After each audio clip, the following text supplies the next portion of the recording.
Alhamdulillahi ala ni'amihi az-zahirah wal batinah qadiman wa hadisan ashhadu an la ilaha illallah wahdahu la syarikalah wa ashhadu anna muhammadan abduhu wa rasuluh alladzi la nabiyya ba'da amma ba'du.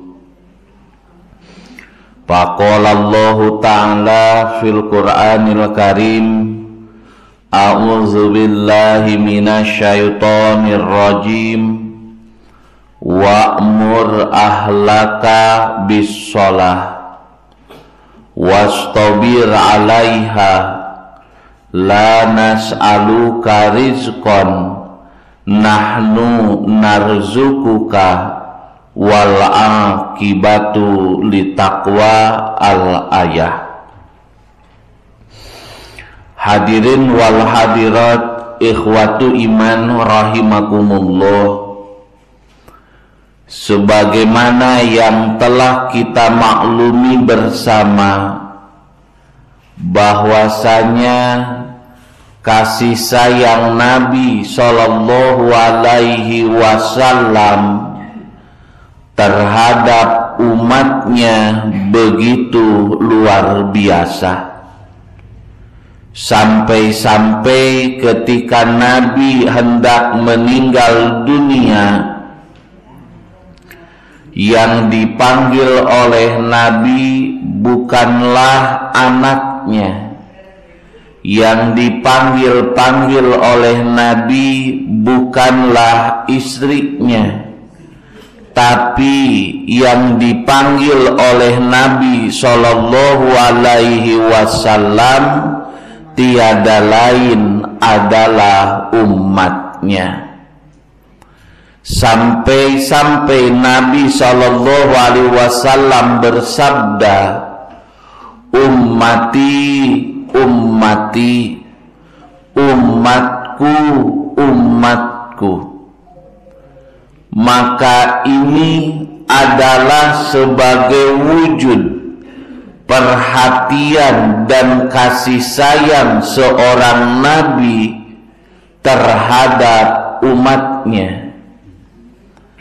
Tapi di satu sisi ungkapan ummati ummati tiada lain adalah sebagai wujud kekhawatiran dari Nabi Sallallahu Alaihi Wasallam, sebab apa yang akan menimpa umatnya ini jauh lebih dahsyat, jauh lebih besar, sehingga diibaratkan fitnah-fitnah yang akan terjadi itu bergelombang sebagaimana bergelombangnya lautan. Maka oleh karena itulah Nabi Sallallahu Alaihi Wasallam beliau memberikan yang namanya wasiat. Maka Nabi Sallallahu Alaihi Wasallam berwasiat, as-sholata, as-sholata, jagalah sholat, jagalah sholat. Kenapa Nabi Sallallahu Alaihi Wasallam mewasiatkan yang namanya sholat? Sebab memang tidak ada perisai yang jauh lebih kuat untuk menghadapi gelombang-gelombang fitnah selain daripada sholat. Makanya dalam hadis riwayat Al-Bukhari, Nabi SAW bersabda, wa may yuqidu sawahibal hujurat, Dan dari sebelumnya Nabi bersabda terlebih dahulu, Subhanallah, mada anjalallahu minal khodaini wa mada anzalallahu minal fitan. Subhanallah, apa yang telah Allah turunkan dari pembendaharaan dunia dan apa yang telah Allah turunkan dari fitnah-fitnah. Dan ketika itu Nabi bersabda, wa mayyukidu sawahibal hujurat, dan barang siapa yang membangunkan keluarganya untuk sholat tahajud. Jadi yang menjadi perisai bagi kita dari hantaman gelombang fitnah tiada lain adalah sholat tahajud.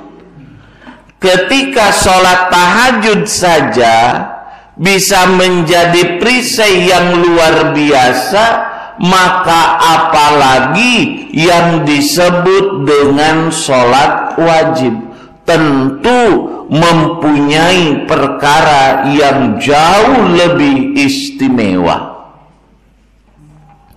Lalu dalam hadis yang lain Nabi Shallallahu Alaihi Wasallam bersabda kepada kita semua perihal yang namanya sholat.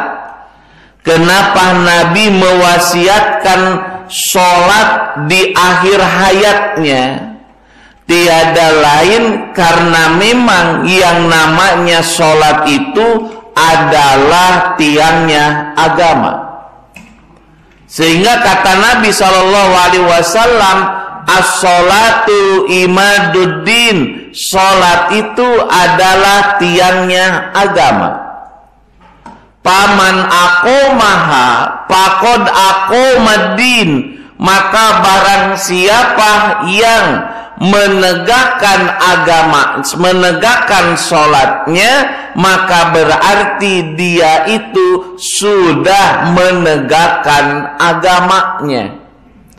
Jadi ketika kita mendirikan sholat, itu artinya kita ini mendirikan agama kita jauh lebih kuat. Waman tarokaha, dan barang siapa yang meninggalkan sholat, faqad hadamaddin, maka sungguh dia itu sudah menghancurkan agama.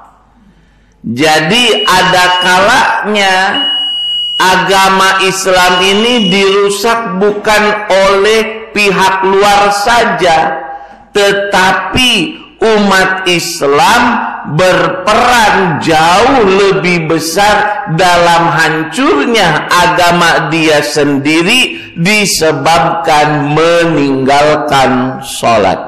Ini yang harus kita pahami. Yang kedua, kata Nabi Shallallahu Alaihi Wasallam, inna awwala ma yuhasabu bihil abdu yaumal qiyamah as-sholat. Sesungguhnya amalan yang pertama kali dihisab oleh Allah tiada lain adalah sholat. Nah, karena sholat adalah amalan yang pertama kali dihisab, faida soluhat soluha amalu kullu, maka apabila sholatnya beres, akan beres pula seluruhnya. Maka berarti dengan ungkapan inna awwala ma yuhasabu bihil abdu yaumal qiyamah as-sholat faida soluhat soluha amalu kullu, para ulama berkesimpulan bahwasanya ketika rahasia hidup itu ada dalam sholat, rahasia sholat ada dalam wudu, Jangan berharap hidup kita ini akan baik sebelum kita membaguskan terlebih dahulu sholatnya. Dan jangan harap sholat kita ini bagus sebelum kita membaguskan wudunya. Jadi antara hidup, sholat, dan wudu ini satu sama lain saling berkaitan. Ketika hidupnya ingin baik, baikkan sholatnya. Ketika sholatnya ingin baik, baikkan wudunya. Makanya kenapa di asatid Persatuan Islam kalau dari fikih membahasnya dari wudu, ada alasan tersendiri. Kenapa tidak membahas dari jihad? Karena begini, kebiasaan ulama fikih, kenapa membahasnya itu dari toharoh dan tidak jihad itu di akhir dibahasnya, tiada lain adalah mengisyaratkan janganlah engkau berbicara jihad sebelum engkau wudumu saja belum beres. Bereskan wudumu, maka jihadmu akan benar. Oleh karena itulah rahasia hidup ada dalam sholat, rahasia sholat ada dalam wudu. Oleh karena itulah semakin kita membaikkan sholat kita, membaguskan sholat kita, maka akan semakin bagus kehidupan kita. Tetapi ada satu kenyataan hari ini, sholatnya dilaksanakan, akan tetapi masih tetap terasa ada perasaan hampa. Sholatnya sholat, tetapi walaupun sholat sudah dilaksanakan, yang seharusnya sholat itu menjadi rohatun nafs. Rohatun nafsi ini artinya adalah istirahatnya jiwa kita. Sehingga kalau ada pertanyaan begini, ibu bapak, capek tidak hidup di dunia? Bu, capek ente? Pak, ingin istirahat, maka istirahat dari kehidupan dunia ada dua cara. Nuka hiji maut bade eta ge mun teu disiksa di alam kuburna. Maka kalau orang soleh meninggal dunia, yastarihu minad dunya, yastarihu min nasabid dunya, dia beristirahat dari hiruk pikuknya dunia. Jadi kalau kita sudah merasa capek di dunia, ingin istirahat, jawabannya yang pertama mati. Mung atuh cenah ke heula. Nah ke heula salatna abi cenah can bener, dosana loba kene tobateuna dan yang lainnya. Maka ada istirahat yang kedua, tiada lain adalah dengan sholat. Makanya Nabi SAW beliau bersabda kepada Bilal, ya Bilal arihna bis sholat. Hei Bilal, istirahatkanlah kami dengan sholat. Sebab ketika sedang sholat inilah benar-benar kita ini, pikiran, hati, anggota tubuh menghadap kepada Allah. Tapi saking cintana jelema kana dunia, keur salat wae nu kapikiran tah eta. Nepikeun ka poho rakaat.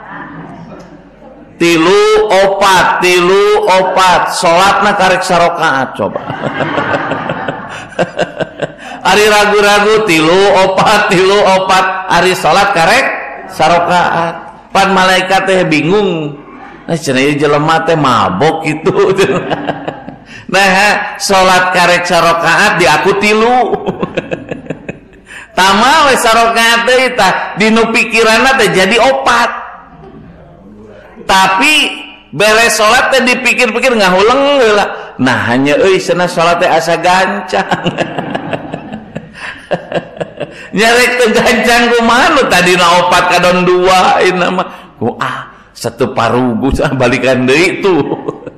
Maka pertanyaannya, jadi saking cintana jelema kana dunia keur salat bae nu kapikiran dunia. Siapa yang menyebabkan dalam artian memang sampai lupa rakaat itu tiada lain adalah setan. Maka lamun aya patarosan ari setan sok ka masjid tara. Yang tahu di mana? Setan sok ka masjid, oh sok. Bahkan setan mah pangrajinna ka masjid. Matak abi jarang ka masjid ge cenah. Ngomong horeamu itu make mamawa setan.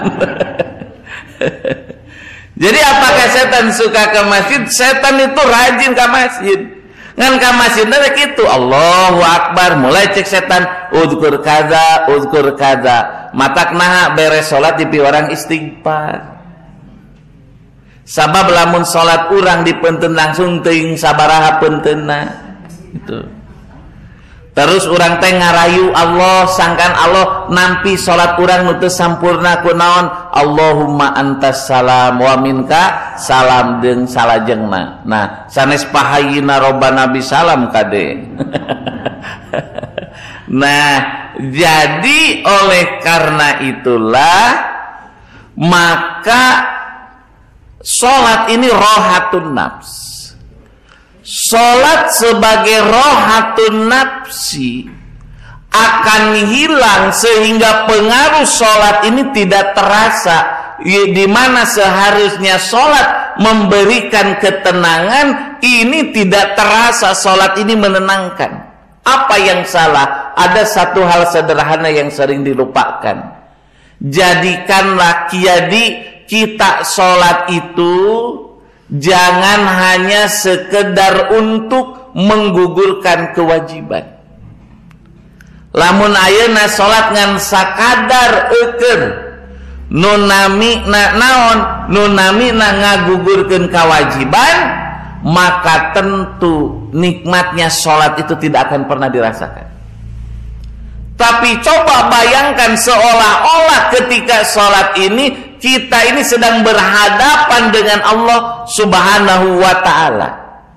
Maka yang akan muncul dalam diri ketika sholat itu adalah satu sikap yang disebut dengan al-ihsan fi ibadatil khaliq, yaitu sikap ihsan dalam hal ibadah kepada Allah dengan wujud anta'budallah ka'annaka tarahu fa illam takun tarahu fa innahu yaraka.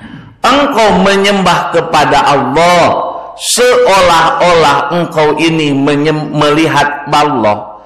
Apabila engkau tidak melihat Allah, maka bagaimana sesungguhnya Allah itu maha melihat kepadamu. Nah, inilah yang disebut dengan rohatun nafs, istirahatnya jiwa kita itu ada dalam sholat.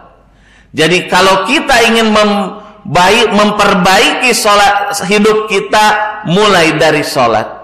Dan kalau kita ingin memperbaiki sholat kita mulai dari wudhu, sebab itu adalah satu kesatuan. Rahasia hidup ada dalam sholat. Rahasia sholat ada dalam wudhu. Ketika orang ingin membaguskan hidupnya, bereskan sholatnya. Ketika ada orang ingin membaguskan sholatnya, bereskan wudhunya. Sebab kalau wudhu itu sempurna, kata Nabi SAW, beliau itu bersabda, tiada lain adalah illa futihat abwabul jannati samaniyah yadkhulu min ayyiha syaa. Barang siapa yang berwudunya seperti wuduku ini, kata Nabi, maka akan dibukakan pintu surga yang 8, di mana dia itu bebas masuk dari pintu yang mana saja. Itu keistimewaan wudhu yang sempurna. Nah, selanjutnya adalah ibu bapak rahimakumullah. Tadi Nabi bersabda yang pertama kali dihisab itu adalah sholat. Tapi dalam riwayat Abu Daud bukan sholat tetapi zakat. Bagaimana kita mensikapinya? Apakah dua hadis ini bertentangan? Maka jawabnya tidak. Nabi bersabda, inna awwala ma yuhasabu bihil abdu yaumal qiyamah as-sholah. Riwayat yang lain adalah az-zakah. Kenapa? Tidak bertentangan. Amalan badannya yang pertama kali dihisab adalah sholat. Amalan maliyah yang pertama kali dihisab adalah zakat. Nah, makanya wajar apabila Nabi tadi berwasiat as-sholata, sejatinya sholat ini adalah amalan yang pertama kali dihisab oleh Allah Subhanahu wa ta'ala. Yang selanjutnya Nabi bersabda, man taraka sholatal asri batola amaluhul yaum. Barang siapa yang meninggalkan sholat asar, maka batalah amal soleh dia pada hari itu. Jadi kata Nabi SAW, barang siapa yang meninggalkan sholat asar, maka batalah amal soleh dia hari itu. Pertanyaan atau misalkan istinbat dari hadis ini, sebanyak apapun amal kebaikan yang dilaksanakan, ketika orang tersebut belum sholat, maka amal itu tidak akan pernah dicatat. Jadi misalkan si fulan saum Ramadana rajin, bayar zakat fitrahna rajin, kata tanggana sae, selama sholat belum dilaksanakan, maka hal ini tidak akan pernah menjadi amal soleh.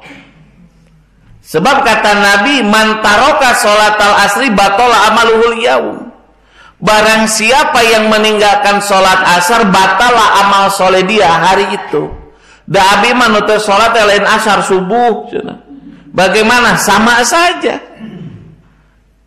Kenapa? Sebab sholat ini harusnya 5 waktu. Ketika ada saja satu yang bagaimana, ada saja satu yang ditinggalkan, maka amal soleh hari itu tidak akan pernah dicatat oleh Allah Subhanahu wa ta'ala. Ini yang perlu kita ingat. Nah, oleh karena itulah Bu, karena sholat ini sangatlah penting, maka Allah Subhanahu wa ta'ala memerintahkan kita supaya benar-benar dalam melaksanakan sholat. Dan bukan hanya kita, tapi keluarga kita pun harus diperintahkan. Sampai-sampai kata Allah Subhanahu wa ta'ala, wa'mur ahlaka bis-sholat. Dan perintahkanlah keluargamu untuk sholat. Wastabir alaiha, dan bersabarlah engkau dalam melaksanakannya. Maka makna wa'mur ahlaka bisolah tiada lain adalah, kata Imam Ibnu Katsir, istankirhum min azabillahi biiqomis sholah. Selamatkanlah mereka dari siksaan Allah dengan mendirikan sholat. Jadi tidak akan ada amalan yang bisa menyelamatkan kita dari siksaan api neraka selain daripada yang namanya sholat. Nah, Karena wa'mur ahlaka bisolah itu tadi maknanya selamatkanlah keluargamu dari siksaan api neraka dengan mendirikan sholat.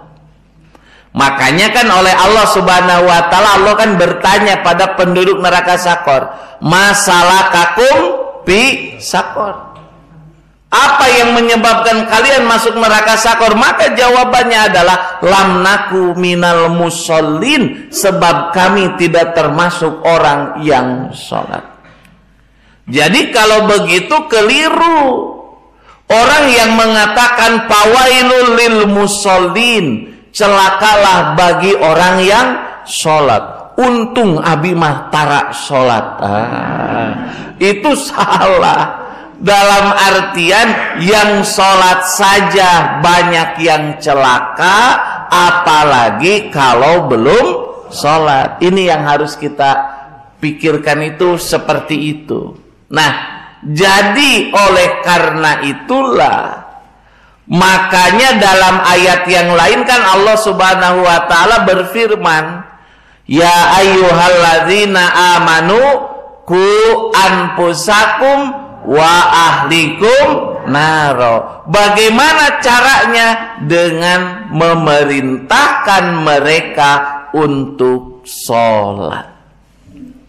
Nah, makanya karena sholat ini didikan dan sholat ini bukan dadakan.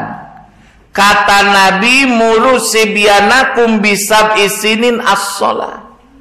Perintahkanlah anakmu yang usia 7 tahun untuk sholat. 10 tahun masih belum mau sholat, maka pukul. Ayeuna aya budak can sholat kene umurna 70 genep tahun. Kira-kira kumaha? Watarasana nah aya cenah budak umur 7 genep aya. Nah, ayah bapak-bapak nyenak incuna ka masjid, umurna 7 genep. Anjeunna ngadoa, Robbik firli wali daya warhamhuma kama robbayani sogiro. Incuna Allahok. Nah, cenah bah naon bager? Nah, ngadoana Robbik firli wali daya pan abah mengeskolot lain budak. Ya incuna pinter. Da kabayangna doa eta doa anak untuk orang tua. Da abah mah geus kolot cenah. Nah ngadoa kitu. Dijawab ku abahna teh ari ujang cenah.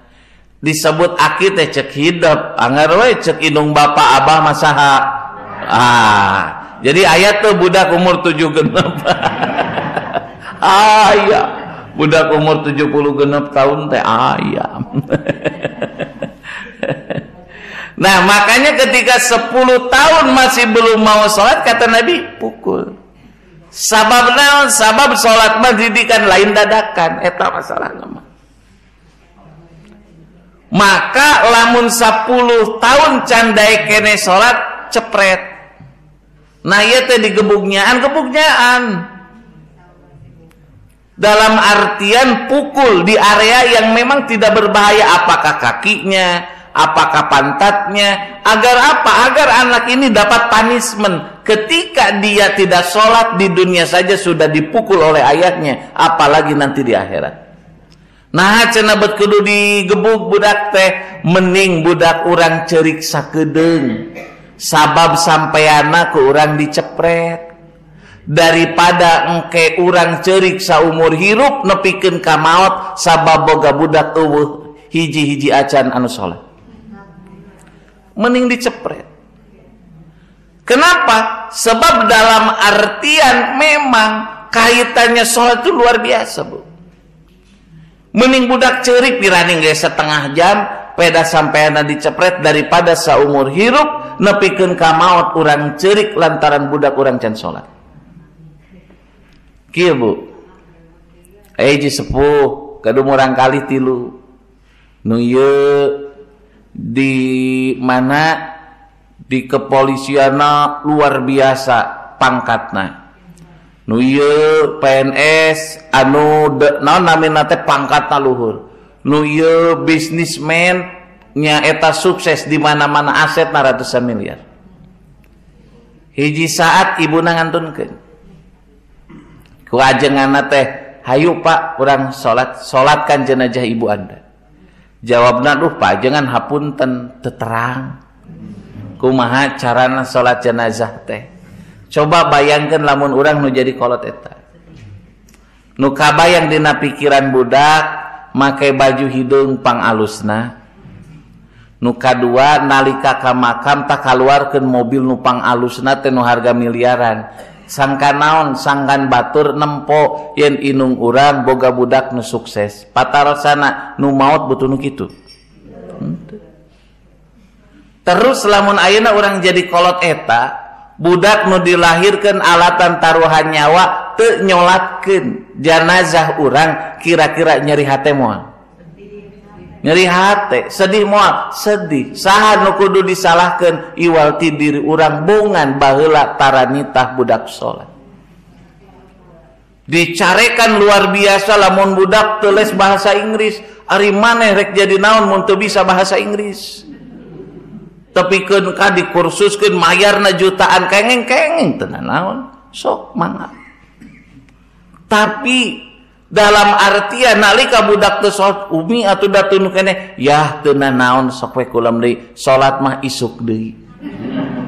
Ini kan dalam arti maaf pola pikir seperti ini kan keliru. Les isuk deui mah salat mau ngalpoe. Nah oleh karena itulah makanya berarti di sini urusan sholat ini tidak sederhana. Dan supaya kita mempunyai keturunan keluarga yang sholat, kalau sekedar mengandalkan kemampuan diri kita terbatas. Di dia ayah ibu nu bisa nutur-nutur budakna 24 jam. Moal ayah. Maka sudah barang tentu di sini harus ada campur tangan dari Allah. Maka berdoalah kepada Allah seperti halnya Nabi Ibrahim berdoa. Rabbij'alni muqimas sholati wa min dzurriyyati Rabbana wa taqabbal du'ai. Dalam artian Rabbij'alni, ya Allah, jadikanlah aku dan anak cucuku orang-orang yang mendirikan sholat. Rabbana, wahai Tuhan kami, wa taqabbal du'ai, dan terimalah doa-doaku. Maka dengan kita sering berdoa demikian, insya Allah mudah-mudahan kita beserta keluarga besar kita menjadi orang-orang yang mendirikan sholat. Nah, setelah perintah sholat, kesininya ada kaitan masalah rezeki. Kata Allah, lanas alu karizkon nahnu narzukuka. Kami tidak minta rezeki kepadamu, tapi kami yang akan memberikan rezeki kepadamu. Apa kaitan sholat dengan rezeki? Maka perlu kita ingat rezeki itu ada dua macam. Di antaranya ada rezeki bawaan lahir. Rezeki bawaan lahir mah rek iman, rek kafir dipasihkeun. Rek sholat, rek teu sholat dipasihkeun. Tapi ada rezeki dari arah yang tidak disangka-sangka, hanya akan Allah berikan ketika kita sholat. Makanya makna lanas aluka rizqon nahnu narzukuka serta kaitan sholat dengan rezeki mengingatkan pada kita semua yang menjadi sebab lancarnya rezeki dari arah yang tidak disangka-sangka itu tiada lain adalah sholat.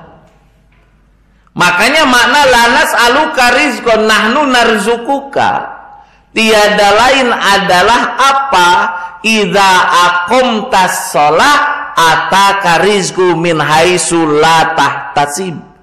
Apabila kamu mendirikan sholat, maka rezeki yang datang dari arah yang tidak disangka-sangka akan datang kepadamu. Makanya dalam ayat yang lain kan dikatakan wa may yattaqillah yaj'al lahu makhraja. Barang siapa yang bertakwa kepada Allah, maka Allah akan berikan jalan keluar. Wa yarzuqhu min haitsu la yahtasib. Dan Allah akan memberikan rezeki dari arah yang tidak disangka-sangka. Gampang keur Allah mah. Makana aya jalmi kieu kunaon cenah ce ngahulang nya ieu mah keur ngadoa ka Allah cenah. Nah jol we milik rezeki di arah nu teu disangka-sangka. Nah kumaha kitu nya lamun datang rizki di arah nu teu disangka-sangka kapiat rek dipunahan kabeh. Oh nya saya ngobrol ngomong adan lohor Allahu Akbar tah eta nu ngobrol hayang boga milik tadi teh naros kayu ah cenah ce rek uwi heula karerencangan rek ka mana ieu geus adan lohor dijawab ku jalmi nu jol milik teh nah tuh kalem we karek ge adan. Nah dibalas deui ari doa hayang buru-buru diijabah cenah. Hari kana salat hararese leos eta jalma teh. Nah ini kan satu percakapan yang sederhana tapi nya sakapeung urang mah ngadoa hayang buru-buru diijabah hari kana salat hararese. Nah itu oleh karena itulah aida aqamtas shalah ataka rizqu min haitsu la tahtasib. Wa yarzuqu min haitsu la yahtasib kata Allah, dan Allah akan berikan rezeki dari arah yang tidak disangka-sangka. Kumaha datangna tong di pikiran. Da lain urusan urang atuh. Urusan saha? Allah. Matak hirup karasa berat teh lantaran sok mikiran urusan Allah. Tong di pikiran teuing irahanya maot tong di pikiran kege datang. Eta contohna. Jadi hirup karasa berat teh lamun geus mikiran urusan Allah. Kumaha atuh kumaha Allah we. Matak geuning ceuk Allah dina Al-Qur'an idza azamta fatawakkal ala Allah. Wa ma min dabatin fil ardi illa 'alallahi rizquha. Sadayana dipasihan rizki. Cuman kata Allah wa may yatawakkal 'alallah fahuwa hasbuh. Barang siapa yang bertawakal kepada Allah, maka Allah akan mencukupi itu semua.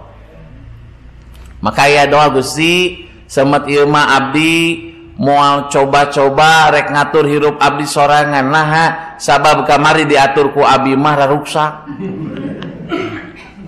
Tapi kumaha? Dalam artian mana yang menjadi urusan Allah, tawakalkan kepada Allah. Mana yang Allah tuntut dari kita, maka dalam artian laksanakan. Makanya urusan rizki dari arah yang tidak disangka-sangka, Imam Malik punya pengetahuan lebih dibanding Imam Asy-Syafi'i. Imam Asy-Syafi'i itu punya prinsip kalau ingin rezeki maka harus ikhtiar.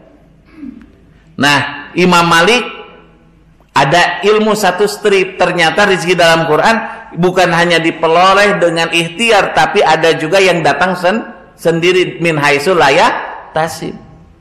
Debatlah Imam Syafi'i dengan Imam Malik urusan rezeki. Lalu Imam Syafi'i ikut kerja dulu sebentar dan diberi buah anggur yang banyak. Tuh Imam, saya bekerja, saya dapat anggur. Makanya inilah rezeki itu harus dibarengi dengan bekerja. Kata Imam Malik, tadi saya berpikir panas gini enaknya makan anggur. Kamu datang bawa anggur. Akhirnya ketawa saja Imam Malik dengan Imam Asy-Syafi'i, dan Imam Asy-Syafi'i waktu itu tahu, oh iya benar, ada rezeki dari arah yang tidak disangka-sangka. Iraha datangna teu aya nu apal kecuali Allah. Jadi kumaha sangakeun we ka Allah, ulah sok ngilu ngatur. Nah, hirup karasa berat lantaran geus wani-wani ngatur ngemutan urusan Allah Subhanahu wa taala. Duh, ieu teh ke budak kahareupna kumahanya, hariwang ieu itu sebetulnya sederhana. Nalika urang salaku kolot nyolehkeun diri, urusan budak bakal soleh. Nah, sabab ningal kolotna soleh.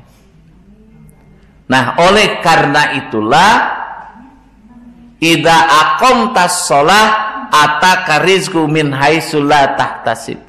Apabila engkau mendirikan salat, maka rezeki dari arah yang tidak disangka-sangka akan datang kepadamu. Maksudnya tiada lain adalah salat di antara sebab utama datangnya rezeki dari arah yang tidak disangka-sangka itu.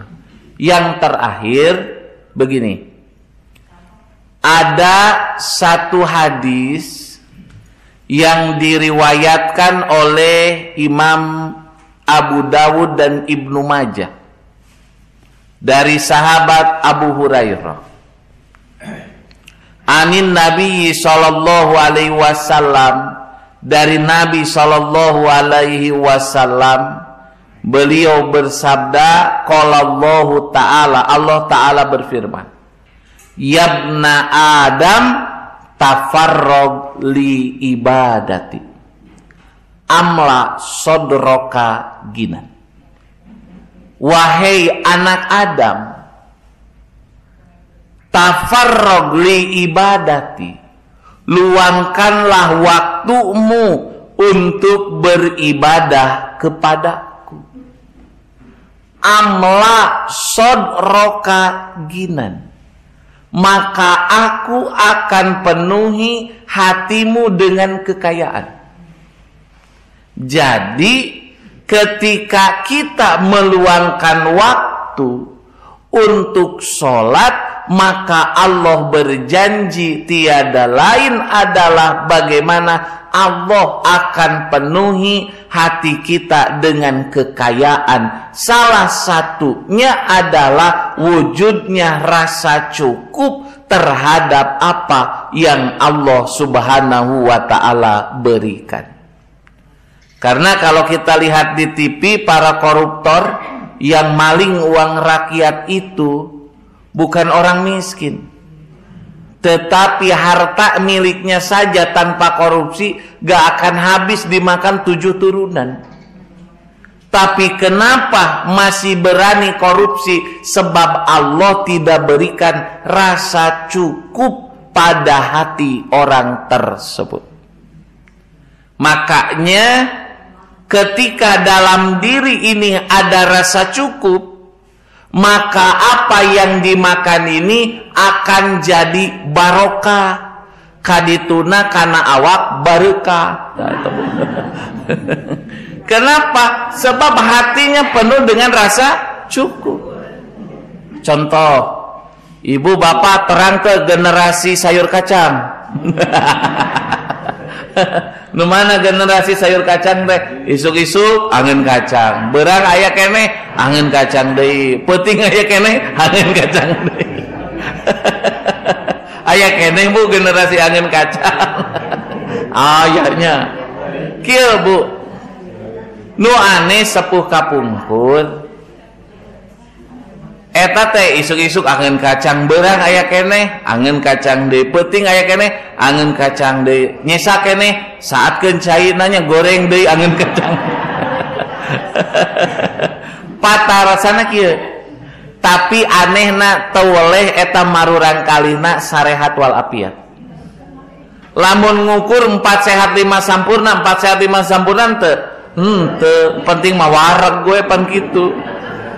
Nya urang mah penting apa sehat 5 sempurna, urang penting mah warag gue. Nah, tapi anehna marurang kalina sarehat palinter.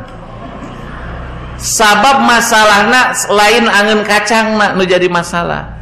Tapi kolotna ngadidik budak sangkan syukur naon nu geus ku Allah dipasikeun. ditumarimakeun ditarima naon ku Allah dipasihkeun maka jadi barokah ka awak toleh jadi barokah nah sebab hatinya itu ridho terhadap pemberian Allah. Wardo bima qasamallahu laka takun agnan nas. Ridolah engkau terhadap apa yang Allah berikan kepadamu, maka engkau akan menjadi orang yang paling kaya. Nah, wa asudda pakroka, dan aku tutupi kemiskinanmu. Katempon aku batur teh cukup, karasan aku anjeunna teh naon cukup. Sabab naon? Sebab Allah cukupkan apa yang dia butuhkan, Allah cukupi. Dan Allah tutupi kemiskinannya diantaranya dengan rezeki yang datang dari arah yang tidak disangka-sangka. Keur Allah mah babari. Siga kapungkur Bani Israil aya kajadian, aya hiji bapak gadung urang kali 4 men tepat. Kahiji kadua tilu kaopat pasian harta nu sami. Anak kahiji kadua katilu mah dipake usaha, terus budakna jadi beruang kabehanana tah nu tilu mah. Nya.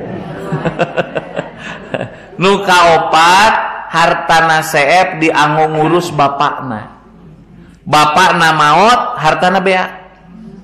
Lantaran parantos nikah aya kewajiban milari nafkah, turun kawalungan, bunuh diri lain ngalalauk. Ceuk pikiran pantasna keur susah siga kitu mah meunang lauk teh baradag bari loba.